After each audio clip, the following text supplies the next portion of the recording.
இந்த வீடியோ நம்ம எதை பத்தி பார்க்க போறோம்னா விஜய் சித்து vlogs இவங்களுடைய ஒரு ஸ்கேம் அப்படின்னு சொல்லலாம். அந்த விஷயத்தை தான் பார்க்க போறோம். முதல்லயே சொல்லிக்கிறேன், இது சத்தியமா பெய்டு ப்ரமோஷன் கிடையாது. சன்ரைஸ் கிராக்கர்ஸ் 85% ஆஃபர்ல பட்டாசு வேணும்னா இந்த வீடியோ ஸ்கிப் பண்ணாம பாருங்க. விஜய் சித்து குழுவினருடன் சென்று இந்த கடை ஒருத்தங்க மேல நம்ம அன்பு பாசம் நேசம் எல்லாம் வச்சிருப்போம். ஆனா அவங்க பண்ற ஒரு சில தப்பு இதுல வந்து ஸ்கிரீன் போட்டு மறைக்கப்படுறதுதான். இங்கேயே வந்து நிறைய கடைங்க இருக்கும். அதுலேயே வந்து நம்ம லிஸ்ட் அவுட் பண்ணி பார்க்கும்போது ஆன்லைன்லேயும் செக் பண்ணோம், ஃபோன் பண்ணி செக் பண்ணால் விலை கம்மியாக இருக்கிற இடம் எங்கே எந்த கடை அப்படின்னு பார்த்தோம்னா சன்ரைஸ் கேட்டர்ஸ்.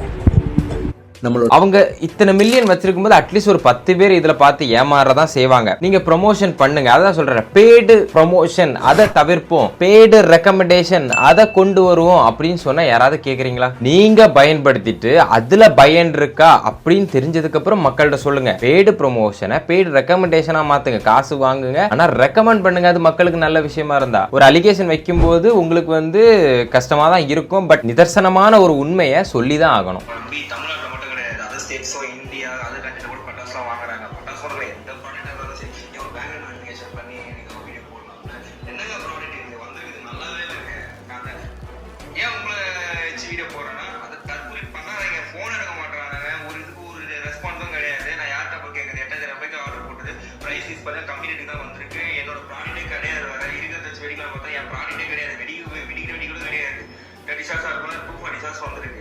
நான் இப்போ என்ன பண்ணுறது? உங்கள் ஹேட்டெல்லாம் நான் கிடையாது, சரிங்களா? நானும் உங்கள் ஃபேன் தான், உங்கள் வீடியோஸ்லாம் பார்த்து சிரிச்சிருக்கேன். ஒன்றும் உங்களுக்கு தப்பு பேசலாம் கிடையாது. நீங்கள் போட்டு தானே நாங்கள் வாங்குறோம்.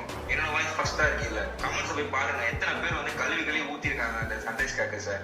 இல்லை என்ன பட்டாசு டிஸ்போஸ் அது என்ன டெலிவரின்னு சொல்லிக்கிங்க. என்ன டோர் டு டோர்? நான் தான் 35 கிலோமீட்டர் போய் நான் வாங்கிட்டு வரேன் கேப்ல போட்டு.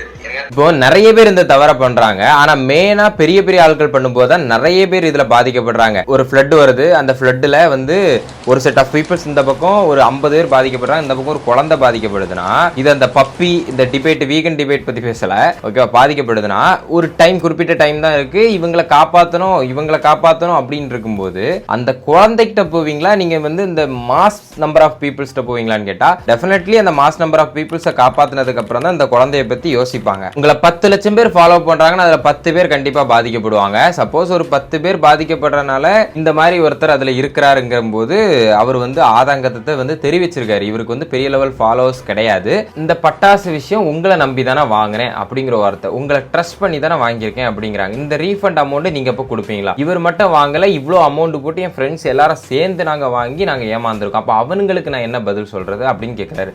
அவர் தனிப்பட்ட முறையில ஏமாந்தா ஓகே கூட சமாளிச்சிருவாரு. ஆனா ஃப்ரெண்ட்ஸ் எல்லாம் சேர்ந்து வாங்கும்போது இவர் மேல தானே அந்த தவறு சுட்டி காட்டப்படும். எப்படின்னா இது எப்படி இருக்குன்னா, நீங்க காசு வாங்கிட்டு ஓகே நமக்கு காசு கிடைச்சாச்சுல அது வரைக்கும் சேஃப் அப்படின்னு சொல்லிட்டு ஒதுங்கி போன மாதிரி இருக்கு.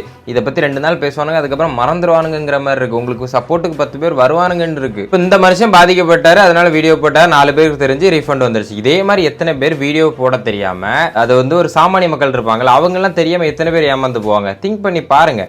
உங்களை மீறின ப்ராப்ளம்னா ஓகே, இப்போ நீங்க ஒரு விஷயம் வந்து அவங்களுக்கு ப்ரொமோட் மட்டும் தான் பண்ணி கொடுக்க முடியும், அதை தாண்டி ஒரு விஷயம் நடக்குதுன்னா பிரச்சனை கிடையாது.